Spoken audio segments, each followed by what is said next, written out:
नमस्कार, न्यूज 18 देख रहे हैं आप और आपके साथ मैं हूं अंशिका पाठक।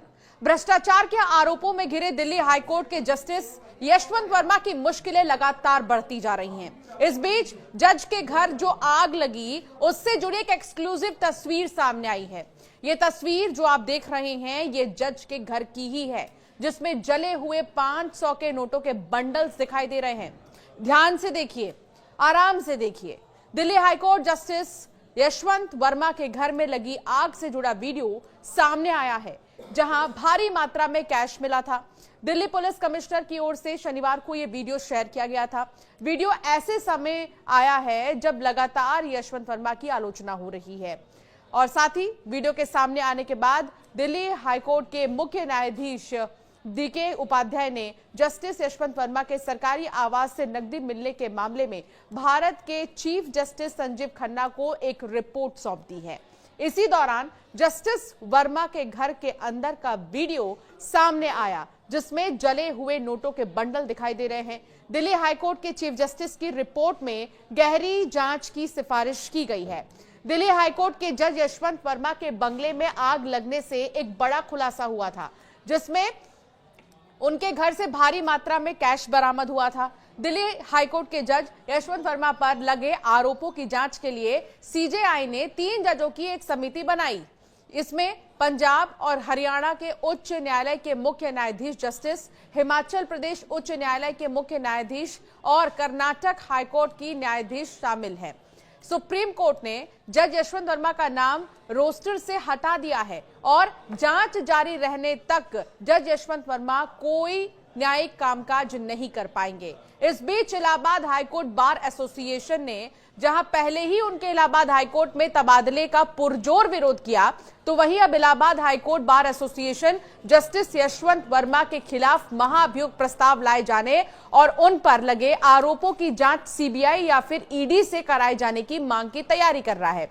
इसके लिए बार एसोसिएशन ने सोमवार यानी कि 24 मार्च को लाइब्रेरी हॉल में जनरल बॉडी मीटिंग बुलाई है, जिसमें जस्टिस यशवंत वर्मा के खिलाफ महाअभियोग लाए जाने और उन पर लगे आरोपों की सीबीआई या ईडी से जांच कराए जाने का प्रस्ताव लाया जाएगा, कहा है। इलाहाबाद हाईकोर्ट बार एसोसिएशन के अध्यक्ष सीनियर एडवोकेट अनिल तिवारी ने कहा है कि जस्टिस यशवंत वर्मा के खिलाफ महाअभियोग लाए जाने को लेकर कई वकीलों ने उन्हें पत्र भी लिखा है। अब ये जो तस्वीर आप देख रहे हैं, देखिए ध्यान से, 500 रुपए के नोटों की गड्डी जलती हुई नजर आई और कई बंडल 500 के नोटों के नजर आ रहे हैं। जांच कमेटी ने रिपोर्ट में कहा है कि करीब 3 से 4 बोरियां जली हुई थी। जिस कमरे में आग लगी उसका इस्तेमाल स्टोर रूम के तौर पर किया जाता था। अब आपको बताते हैं रिपोर्ट के बाद आगे क्या होगा। सीजेआई संजीव खन्ना के 3 सवाल हैं। घर के परिसर में मिले इतने कैश को जस्टिस वर्मा कैसे जस्टिफाई करेंगे? जितनी भी रकम मिली है, जस्टिस वर्मा ये भी बताएं कि उसका सोर्स क्या है। 15 मार्च की सुबह किस व्यक्ति ने जले हुए नोटों को कमरे से हटाया था, ये पूछा गया है। तो वहीं सीजेआई के 3 आदेश भी हैं, वो क्या है ये भी आपको बता देते हैं। जस्टिस वर्मा के घर सिक्योरिटी ऑफिसर्स और गार्ड की डिटेल लेने की बात सामने आई है। पिछले 6 महीने में जस्टिस वर्मा की ऑफिशियल और पर्सनल कॉल डिटेल्स निकाले जाने की बात भी सामने आई है और जस्टिस वर्मा से अपील की गई है कि अपने मोबाइल से मैसेज या डेटा डिलीट ना करें। चलिए अब आपको बताते हैं कि अगर किसी जज के घर इस तरह भारी मात्रा में पैसे मिलते हैं तो क्या होता है, और अगर वो कैश से जुड़ी जानकारी नहीं दे पाते तो क्या होता है। आखिर जज को हटाने की पूरी प्रक्रिया क्या होती है, इसे भी समझिए। हाईकोर्ट के किसी जज को केवल 2 वजहों से हटाया जा सकता है। पहला, अगर जज ने अपने पद का दुरुपयोग किया हो या भ्रष्टाचार में लिप्त हो। दूसरा, अगर जज मानसिक या शारीरिक रूप से अपनी जिम्मेदारियों को निभाने में असमर्थ हो। संविधान में हाईकोर्ट के जजों की नियुक्ति राष्ट्रपति द्वारा की जाती है, इसीलिए हटाने के लिए भी राष्ट्रपति की मंजूरी चाहिए होती है। दरअसल भारत में हाईकोर्ट के किसी जज की नियुक्ति पद की शर्तें और हटाने की प्रक्रिया भारतीय संविधान के अनुच्छेद 217(1)(b) और अनुच्छेद 124(4) में दी गई है। इस प्रक्रिया को महाअभियोग कहा जाता है, जो बहुत जटिल है। तो वहीं हाईकोर्ट के जज को हटाने के लिए जांच प्रक्रिया जजेस इंक्वायरी एक्ट 1968 में दी गई है। हाईकोर्ट के जज को हटाने की प्रक्रिया का पहला चरण क्या है उसे समझिए। किसी भी हाईकोर्ट के जज को हटाने के लिए राष्ट्रपति को एक प्रस्ताव मोशन फॉर रिमूवल भेजा जाता है, जिस पर मंजूरी मिलने के बाद जज को उनके पद से हटाया जा सकता है। हालांकि प्रस्ताव पेश होने से लेकर राष्ट्रपति की मंजूरी तक के बीच एक लंबी और जटिल प्रक्रिया है। इसे सबसे पहले संसद में पेश करना पड़ता है। यह प्रस्ताव लोकसभा में पेश किए जाने पर कम से कम 100 लोकसभा सांसदों और राज्यसभा में पेश किए जाने पर कम से कम 50 राज्यसभा सांसदों के हस्ताक्षर के साथ प्रस्तुत किया जाता है। अब दूसरा चरण समझिए। जांच समिति का गठन, किसी जज को हटाने का प्रस्ताव जब संसद में स्वीकार कर लिया जाता है तो भारत के मुख्य न्यायाधीश यानी कि चीफ जस्टिस ऑफ इंडिया, एक हाईकोर्ट चीफ जस्टिस और एक सीनियर प्रतिष्ठित जज की 3 सदस्यीय जांच समिति का गठन किया जाता है। यह समिति जज के खिलाफ लगाए गए आरोपों की जांच करती है और अपनी रिपोर्ट संसद को सौंपती है।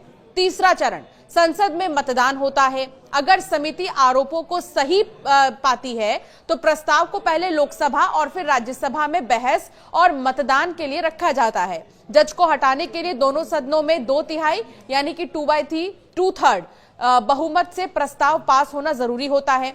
आखिरी चरण भी समझिए, राष्ट्रपति की फिर मंजूरी होती है। संसद में प्रस्ताव पास होने के बाद इसे राष्ट्रपति के पास भेजा जाता है। राष्ट्रपति इसे मंजूरी देते ही जज को उनके पद से हटा दिया जाता है। अब तक कई बार जजों के खिलाफ महाभियोग प्रस्ताव लाने की कोशिश हुई, लेकिन आज तक किसी भी हाईकोर्ट जज को महाभियोग द्वारा नहीं हटाया गया है, क्योंकि ये प्रक्रिया बहुत कठिन और लंबी होती है। हालांकि कुछ जजों पर आरोप लगने के बाद उन्होंने स्वेच्छा से इस्तीफा दे दिया है। अब आप ये सोच रहे होंगे कि हटाने की प्रक्रिया इतनी कठिन क्यों है? तो जजों की स्वतंत्रता बनाए रखने के लिए संविधान ने उन्हें हटाने की प्रक्रिया को जानबूझकर कठिन बनाया है। इसीलिए केवल संपत्ति मिलने से कुछ नहीं होगा, इसे भ्रष्टाचार से जोड़ने के लिए ठोस सबूत चाहिए। जस्टिस पीडी दिनाकरन 2009 में उन पर आय से अधिक संपत्ति के आरोप लगे। उनके खिलाफ जांच शुरू हुई, लेकिन महाभियोग तक बात नहीं पहुंच पाई और उन्होंने इस्तीफा दे दिया। कोलकाता हाईकोर्ट के जस्टिस सौमित्र सेन के खिलाफ 2011 में महाभियोग की प्रक्रिया शुरू हुई, फिर उन्होंने इस्तीफा दे दिया। बहरहाल दिल्ली हाईकोर्ट के जस्टिस यशवंत वर्मा के घर से मिले कैश की तस्वीरें सार्वजनिक हो गई हैं। दिल्ली हाईकोर्ट के चीफ जस्टिस डीके उपाध्याय ने इंटरनल इंक्वायरी के बाद सुप्रीम कोर्ट को 21 मार्च को रिपोर्ट सौंपी थी। 22 मार्च की देर रात सुप्रीम कोर्ट ने रिपोर्ट सार्वजनिक की। इसके साथ ही 3 तस्वीरें भी जारी की गई हैं। इनमें 500 रुपए के जले हुए नोटों के बंडल दिखाई दिए। रिपोर्ट में कहा गया कि 14 मार्च को जस्टिस के घर आग लगने के बाद फायर ब्रिगेड की टीम वहां पर पहुंची थी। आग पर काबू पाने के बाद 4 से 5 अधजली बोरियां मिली, उनके अंदर नोट भरे हुए थे।